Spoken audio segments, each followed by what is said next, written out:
আর এই মুহূর্তে যে ব্রেকিং এ নজর রাখতেই হচ্ছে, এসএসসির অযোগ্যদের বয়ান রেকর্ড করা হবে। অযোগ্যদের বয়ান রেকর্ড করবে সিবিআই। এবং আপনাদের জানিয়ে রাখি, চলতি সপ্তাহের শুরুতেই অযোগ্যদের জিজ্ঞাসাবাদ। আরো বিস্তারিত জানবো এই বিষয় নিয়ে অমিতের কাছ থেকে। অমিত, কি জানা যাচ্ছে এসএসসির অযোগ্যদের বয়ান রেকর্ডের বিষয়?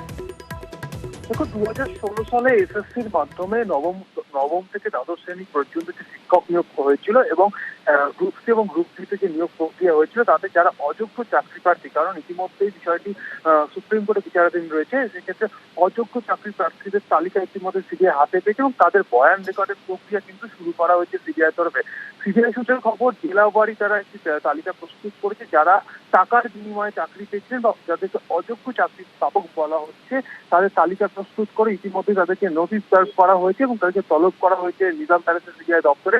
গতকাল থেকে এই প্রক্রিয়া শুরু হয়ে গিয়েছে আমাদের সিবিআই সূত্রে খবর। গতকাল বেশ কয়েকজন চাকরি প্রার্থী যারা অযোগ্য চাকরি প্রার্থী বলে বিবেচিত, যাদের তালিকা ইতিমধ্যে এসএসসি তরফে সিবিআই পেয়েছে, সেই সমস্ত অযোগ্য চাকরি প্রার্থীদের গতকাল কয়েকজন এসেছিলেন সিবিআই দপ্তরে, তারা হাজিরা দিয়েছেন, তাদের স্টেটমেন্ট রেকর্ড করেছে। আজকেও বেশ কয়েকজন অযোগ্য চাকরি প্রার্থী যারা রয়েছেন তাদেরকে ডাকা হয়েছে, তাদের স্টেটমেন্ট রেকর্ড করা হবে।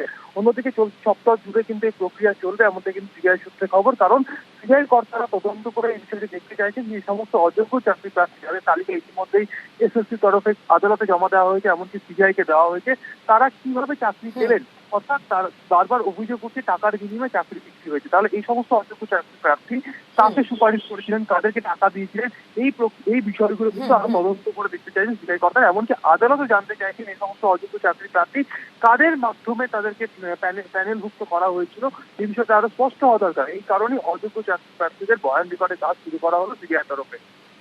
একেবারে অমিত যেমনটা বলছিলেন, চলতি সপ্তাহে শুরু থেকে অযোগ্যদের জিজ্ঞাসাবাদ, আর একদিকে যখন এসএসসির অযোগ্যদের বয়ান রেকর্ড, ঠিক সেই সময় যে তৃণমূল নেতাদের কলার ধরে টাকা আদায় করতে হবে এমনটাই নিদান দিচ্ছেন সুকান্ত মজুমদার। বিজেপির ঝান্ডা ডান্ডা দিয়ে টাকা উদ্ধার করবে।